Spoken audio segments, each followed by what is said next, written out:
आपका इस YouTube channel पे स्वागत करता हूँ। आज के इस वीडियो लेक्चर में हम भौतिक विज्ञान के अत्यंत महत्वपूर्ण टॉपिक मेजरिंग इंस्ट्रूमेंट के विषय में चर्चा करेंगे। मेजरिंग इंस्ट्रूमेंट और पैमाने के लिए याद रखिएगा कि वे उपकरण जिनका उपयोग किसी राशि के मापन के लिए किया जाता है मेजरिंग इंस्ट्रूमेंट कहलाते हैं या मापक यंत्र कहलाते हैं। ये वे यंत्र हैं जो किसी भौतिक पदार्थ, राशि की सीमा या मात्रा या परिमाण या डिग्री को दर्शाता है। तो यहाँ हम कुछ मेजरिंग इंस्ट्रूमेंट, मापक यंत्र और उनके उपयोग के बारे में चर्चा करते हैं। तो अगर आपसे कोई एरोमीटर के बारे में चर्चा करता है तो ध्यान रखिएगा, इस उपकरण का प्रयोग वायु एवं गैस का भार तथा घनत्व मापने के लिए किया जाता है, जबकि एमीटर विद्युत धारा के मापन के लिए प्रयुक्त होता है।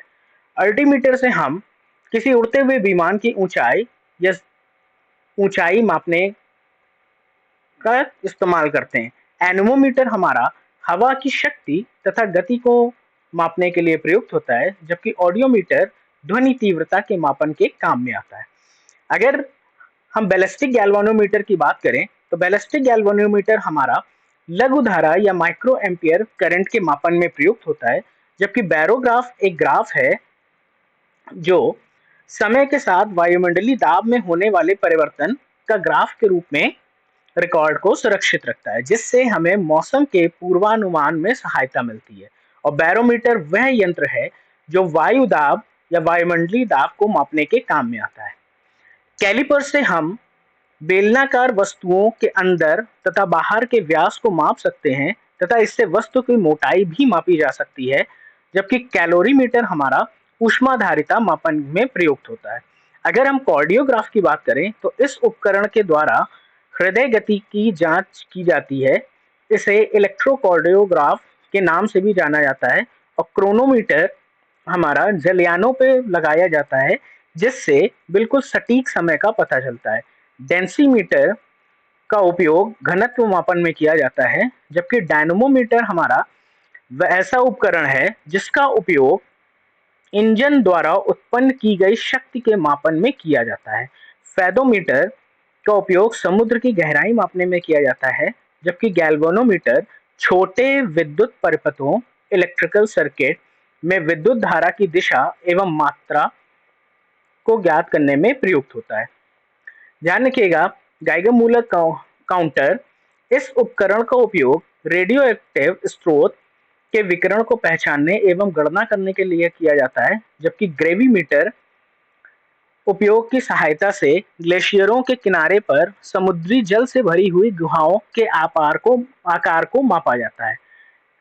गायरोस्कोप या घूर्णाक्षदर्शी की अगर आप बात करो तो इस उपकरण की सहायता से किसी वस्तु या द्रव्यमान गतिमान वस्तु की कोणीय स्थिति का मापन किया जाता है, जबकि हाइड्रोमीटर इस उपकरण की सहायता से द्रवों का आपेक्षिक घनत्व ज्ञात किया जाता है। हाइड्रोफोन ऐसा उपकरण है जो पानी के अंदर ध्वनि तरंगों की गणना करने के काम में आता है, जबकि हाइग्रोमीटर ऐसा उपकरण है जिसका उपयोग वायुमंडल और मिट्टी में उपस्थित आर्द्रता मापन के लिए किया जाता है। स्क्रू गेज इस उपकरण की सहायता से बारीक तारों का व्यास मापने में सहायता प्राप्त होती है, जबकि मैनोमीटर हमारा ऐसा उपकरण है जिसका उपयोग द्रव या गैसों का दबाव मापन के लिए किया जाता है। माइक्रोमीटर माइक्रोमीटर एक प्रकार का पैमाना है जिसकी सहायता से 1 मिलीमीटर के हजारवें हिस्से का मापन किया जा सकता है।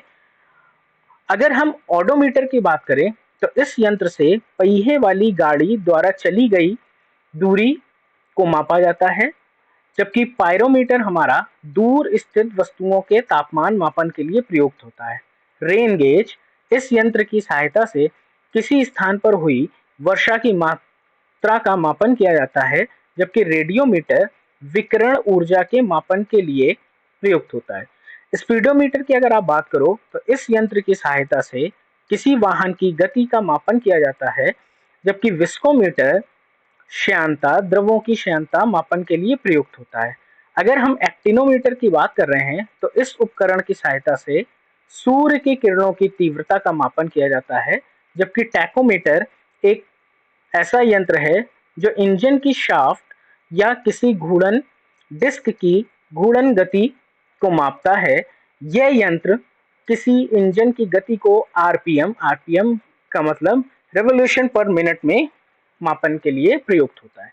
अब कुछ सवालों से और ज्यादा इस चीज को समझते हैं। तो पहला सवाल हमें दिया गया है कि मैनोमीटर द्वारा माप की जाती है वायुमंडल की, गैसों के दाब की, द्रवों के घनत्व की या उड़ते हुए विमान की ऊंचाई की।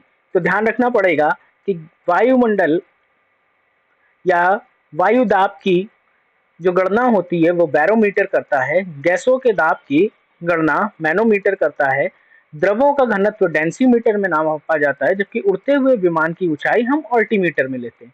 तो पहले क्वेश्चन के लिए ऑप्शन नंबर बी हमारा सही ऑप्शन है। अगर हम दूसरे क्वेश्चन की बात करें, ध्वनि की तीव्रता मापने का यंत्र है क्रोनोमीटर, एनेमोमीटर, ऑडियोमीटर या एमीटर। तो ध्यान रखिएगा, क्रोनोमीटर यह उपकरण जलयानों पर लगाया जाता है, इससे बिल्कुल सटीक समय का पता चलता है। एनेमोमीटर हमारा ऐसा उपकरण है जिसका उपयोग हवा की शक्ति या गति मापन के लिए किया जाता है। ऑडियोमीटर ध्वनि तीव्रता के मापन में प्रयुक्त होता है, जबकि एमीटर विद्युत धारा के मापन में प्रयुक्त होता है। तो क्वेश्चन नंबर 2 का ऑप्शन नंबर सी बिल्कुल सही ऑप्शन है। सर चलते हैं अब क्वेश्चन नंबर 3 की तरफ। यहाँ पे सूची 1 को हमें सूची 2 से सुमेलित करना है। तो अगर हम ए को देखें, एमीटर का प्रयोग हम धारा मापन के लिए करते हैं। हाइग्रोमीटर का प्रयोग हम सापेक्षिक आर्द्रता के लिए करते हैं। स्प्रिंग तुला का प्रयोग हम भार के लिए करते हैं। स्पीडोमीटर का प्रयोग हम वाहन की गति के लिए करते हैं, जबकि बैरोमीटर हमारा दाब मापन के काम में आता है। चलिए देखते हैं कि 2, 4, 1, 5, 3 कौन सा ऑप्शन है। तो हमें दिखाई पड़ता है कि ऑप्शन नंबर बी हमारा सही ऑप्शन है। ठीक है, फोर्थ की तरफ चलते हैं। विस्कोमीटर द्वारा मापन किया जाता है उच्च ताप का, घनत्व का, साउंड इंटेंसिटी का या विस्कोसिटी का। तो विस्कस के कंसेप्ट में देखें तो द्रवों की श्यानता हम विस्कोमीटर से मापते हैं। 5वां नंबर क्वेश्चन देखते हैं। एनेमोमीटर से निम्नलिखित में किसका मापन किया जाता है? एनेमोमीटर क्या किसी पाइप में पानी के बहाव की गति को मापता है, या फिर पानी की गहराई को मापता है, या फिर पवन वेग को, या फिर ज्योति तीव्रता को? तो ध्यान रखिएगा कि किसी पाइप में पानी की गति का बहाव वेंचुरीमीटर द्वारा नापा जाता है। पानी की गहराई के लिए फेदोमीटर का इस्तेमाल किया जाता है। पवन वेग के लिए एनोमोमीटर, जबकि ज्योति तीव्रता लक्समीटर। तो क्वेश्चन नंबर 5 में एनेमोमीटर के बारे में चर्चा की गई है, तो ऑप्शन नंबर सी हमारा सही ऑप्शन रहेगा। क्वेश्चन नंबर 6 में पहुंचते हैं कि महासागर में डूबी हुई वस्तुओं की स्थिति जानने के लिए निम्न में से किस यंत्र का प्रयोग किया जाता है? टैकोमीटर, गैल्वेनोमीटर, सेक्सेंट या फिर सोनार? तो ध्यान रखिएगा, टैकोमीटर यह यंत्र किसी इंजन की गति को आरपीएम में मापता है। गैल्वेनोमीटर छोटे विद्युत परिपथ में विद्युत धारा की दिशा एवं मात्रा ज्ञात करने के लिए प्रयुक्त होता है। सेक्सटेंट किसी भी स्थिति पर किन्हीं दो बिंदुओं द्वारा बना कोण पर्याप्त यथार्थता से नापने में प्रयुक्त होता है, जबकि सोनार में हम महासागर में डूबी हुई वस्तुओं की स्थिति जानने के लिए इसका प्रयोग करते हैं। तो क्वेश्चन नंबर 6 के अनुसार डी ऑप्शन हमारा सबसे सही ऑप्शन है। अब हम देखते हैं सोनार में हम उपयोग करते हैं। ध्यान रखिएगा, ये अत्यंत महत्वपूर्ण क्वेश्चन है। इस क्वेश्चन में हमारा क्वेश्चन नंबर 6 भी समाहित होता है। इसको समझने के लिए हम ध्यान रखेंगे कि सोनार है क्या। Sonar sound, navigation and ranging है, ये आपको याद रखना पड़ेगा। कभी कभी क्वेश्चन में आपसे ये भी पूछा जा सकता है कि सोनार का फुल फॉर्म बताइए। और साथ साथ ये भी याद रखिएगा कि सोनार में हम पराश्रव्य या फिर अल्ट्रासाउंड वेव्स का इस्तेमाल करते हैं। सोनार में पराश्रव्य तरंगों को किसी भी जहाज से सतह की तरफ भेजा जाता है, जो किसी भी ऑब्जेक्ट से टकराकर उस जहाज पे वापस आती है। इससे सतह या फिर हम बोलें कि उस पर्टिकुलर ऑब्जेक्ट के बीच की दूरी का हम ज्ञान करते हैं अपने जहाज से। तो ध्यान रखिएगा, सोनार में हम उपयोग करते हैं पराश्रव्य तरंगों की। ठीक।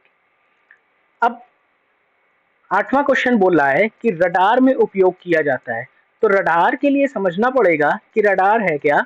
आपको रडार का उपयोग भी पता होना चाहिए, साथ ही इसका फुल फॉर्म भी पता होना चाहिए। रडार है रेडियो डिटेक्शन एंड रेंजिंग, और ध्यान रखिएगा इसमें माइक्रोवेव्स का इस्तेमाल करते हैं, जिनको हम हिंदी में सूक्ष्म तरंगे बोलते हैं। रडार का सिद्धांत सोनार की तरीके ही होता है, जबकि रडार क्या करता है, वायु में माइक्रोवेव्स को भेजता है और परावर्तन के पश्चात वो ट्रांसमीटर या फिर रिसीवर जंक्शन पे हमारे रडार पे कलेक्ट की जाती हैं। तो ध्यान रखिए, रडार में इस्तेमाल किया जाता है सूक्ष्म तरंगों द्वारा वस्तुओं का पता लगाने में।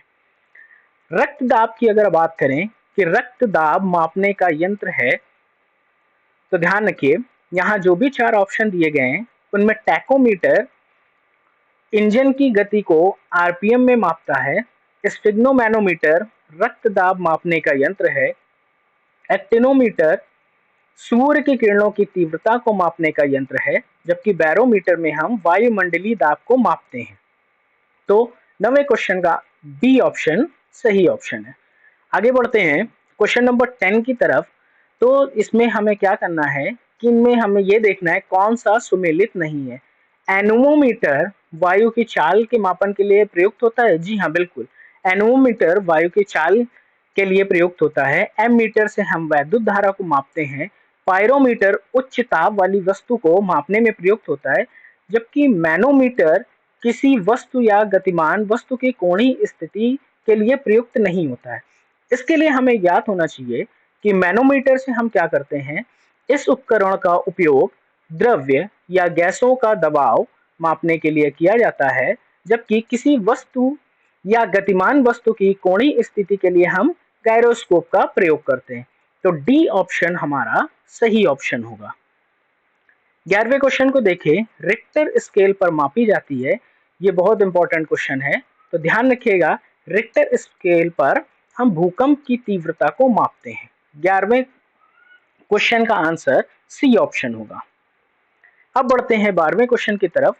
1500 डिग्री सेंटीग्रेड से अधिक ताप मापन के लिए प्रयोग किया जाएगा। तो ध्यान रखिएगा, पायरोमीटर हमारा अति उच्च ताप मापन के लिए प्रयुक्त होता है। तो 12वें क्वेश्चन का ऑप्शन डी होगा। अगर हम 13वें क्वेश्चन की बात करें, भूकंप मापी कौन सा यंत्र है, तो अभी हमने थोड़ा सा देखा था कि हमारा सिस्मोग्राफ क्या है, भूकंप मापी यंत्र है। तो देख लीजिए, क्रेकोग्राफ हमारा पौधे की वृद्धि को मापने वाला यंत्र है। जगदीश चंद्र बसु जी ने इसका आविष्कार किया था। सिस्मोग्राफ भूकंप मापी है। गीगर मूलर काउंटर ये वह यंत्र है जो आयनकारी विकिरण की मात्रा को मापता है, जबकि रेन गेज से हम वर्षा नापने के लिए इस उपकरण का प्रयोग करते हैं। तो 13वें का बी ऑप्शन सबसे सही ऑप्शन है।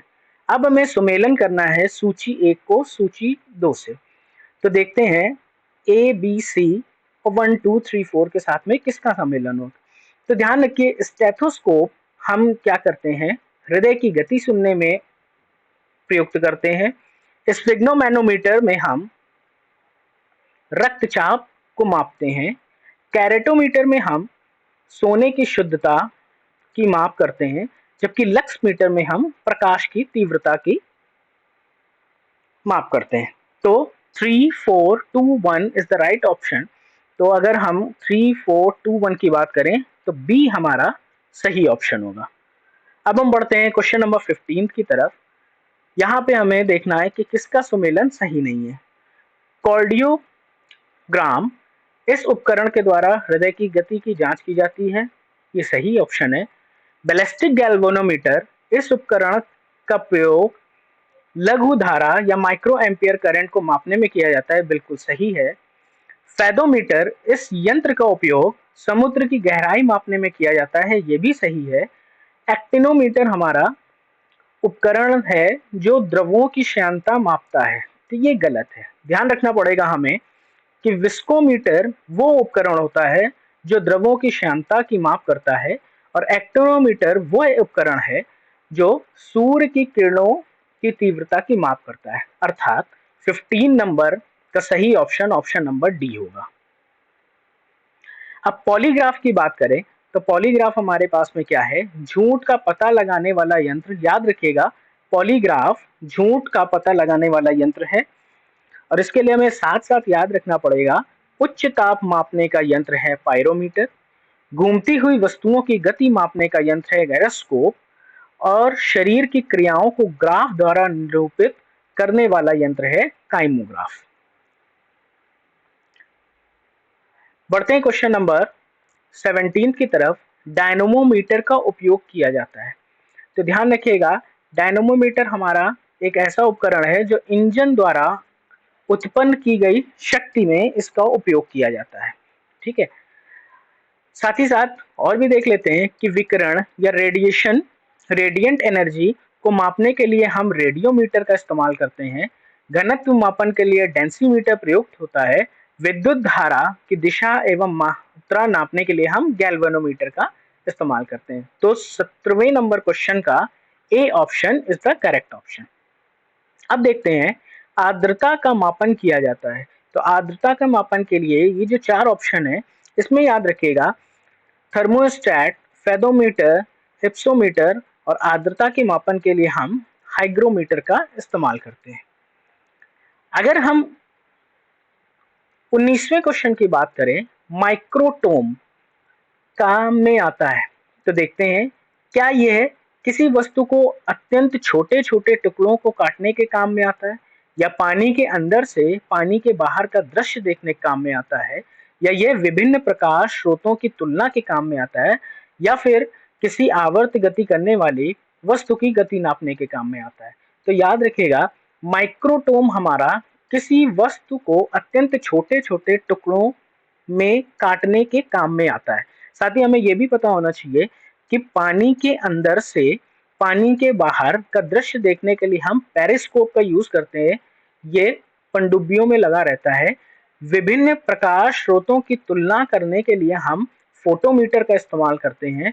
किसी आवर्त गति करने वाली वस्तु की गति नापते हैं हम स्ट्रोबोस्कोप से। तो 19th क्वेश्चन का option number A is the correct option. अब हम अपने आखिरी क्वेश्चन नंबर 20 के लिए बात करते हैं कि दूध का आपेक्षिक घनत्व ज्ञात किया जाता है हाइड्रोमीटर से, लैक्टोमीटर से, ब्यूटेरोमीटर से या फिर हाइग्रोमीटर से। तो हमें पता होना चाहिए कि दूध का आपेक्षिक घनत्व हम लैक्टोमीटर से ज्ञात करते हैं। ध्यान रखिएगा, दूध में लैक्टिक एसिड होता है, तो आप अच्छे से याद कर सकते हैं कि दूध का आपेक्षिक घनत्व हम लैक्टोमीटर से ज्ञात करते हैं। साथ ही साथ हमें यह भी पता होना चाहिए कि हाइग्रोमीटर हमारा घनत्व नापने का एक यंत्र है। लैक्टोमीटर अभी हमने देखा कि दूध के घनत्व को मापकर उसकी शुद्धता को जांचने वाला यंत्र है। ब्यूटेरोमीटर से हम दूध में मक्खन, वसा की मात्रा मापने के लिए इसका प्रयोग करते हैं, जबकि हाइग्रोमीटर वायुमंडल की आर्द्रता नापने का यंत्र है। आशा करता हूं कि ये वीडियो लेक्चर आगामी प्रतियोगी परीक्षाओं के संदर्भ में आपकी सहायता करेगा। साथ जुड़े रहने के लिए बहुत बहुत धन्यवाद।